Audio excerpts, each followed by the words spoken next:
ባህሩን ተሻግሮ በቀኝ ወርቅ የገዛት ማን ነው? ከደመናትስ በላይ ወጥቶ ያወረዳት ማን ነው?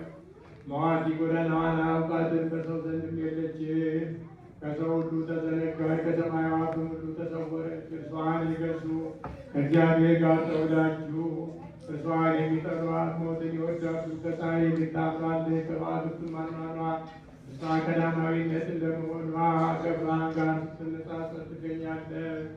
በእርጅና ሳለች ሁሉን ታድሳለች፣ በየትውልዱም በጻድቃን ሰውነት ትፋለሳለች።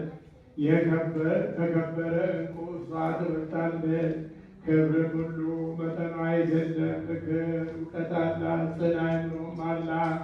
ነገሥታቱም በእርሷ ይነግሣሉ፣ ኃያላንም በእርሷ እውነትን ይጽፋሉ። ደጋጎቹ በእርሷ ይከብራሉ፣ መኳንንትም በእርሷ ምድርን ይይዛሉ። የሚወዳትን ትወዳለች ሕግዋን የሚጠብቃትን ትጠብቃለች። እርሷንም የሚሹ ባለሟልነትን ያገኛሉ። በእውነት መንገዶች ትመላለሳለች፣ በእውነት ፍለጋም ትመላለሳለች።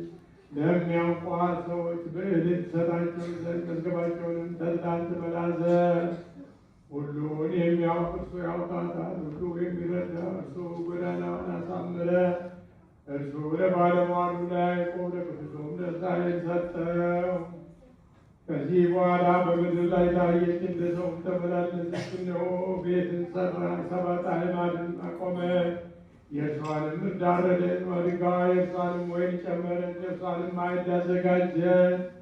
ባሮቿን ላከች፣ በረጅም ስብከት ሰነፍ የሆነ ሰው ወደ እኔ ይምጣ እያለች እውቀት ያነሳቸውንም ትጠራለች።